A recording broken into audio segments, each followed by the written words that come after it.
struggling to find and maintain satisfactory intimate connections during a pandemic, no, you're not alone.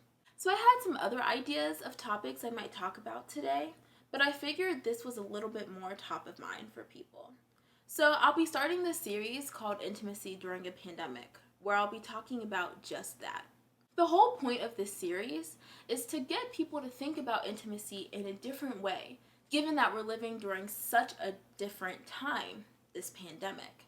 So some of the things that I say might really hit for you, and that's great. And some of the other things I suggest might not as much, and that's okay too. The whole point of this series is to get us thinking differently about intimacy so that we can feel more fulfilled and satisfied while we weather this storm of a pandemic. So today I'm going to start by talking about how to find and make intimate connections during this pandemic. So comment down below if you've ever gotten a dating app and deleted it multiple times. I sure know a lot of people who have done this. They get a dating app and they delete it, and they get another one and they delete it, and they get another one and they kind of hate it, and then they delete it eventually. And this makes me think maybe dating apps aren't really cutting it for us, which is fine. And it also makes me think, okay, well, what are some other ways that we can go about meeting people virtually that don't just rely on dating apps? So before the pandemic, many dating experts would suggest that if you're looking for people to date and form intimate connections with, try going to places where there will be people who have a shared interest with you. So, for example, if you're really into fitness, working out, if you're really into yoga or dancing, go to studios where there will be such people there and chat with people before and after the classes and around when you're actually doing the exercising. Similarly, if you're really into indie music, if you're really into jazz, if you're really into books, try going to stores and clubs where there will also be people who are into that and chat up with people in this space as well.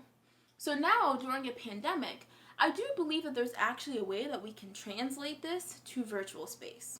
So disclaimer, I know many people my age are not really into Facebook groups, and I get it. But I'm going to make a plug for Facebook groups, and I have good reason to, so hear me out. So there are Facebook groups that are dedicated to people with a shared identity or people with a shared interest. Such groups are groups that are dedicated to Black singles who are into traveling, groups that are dedicated to people who are really into reading, into books, and into book clubs, and then of course identity-based groups such as groups for queer women of color, and this also extends onto Instagram as well. So being in these groups allows you to be in community with people who might have a shared interest and or identity as you. And if someone makes a post that piques your interest, then perhaps be bold, slide into the DMs or comment under the post.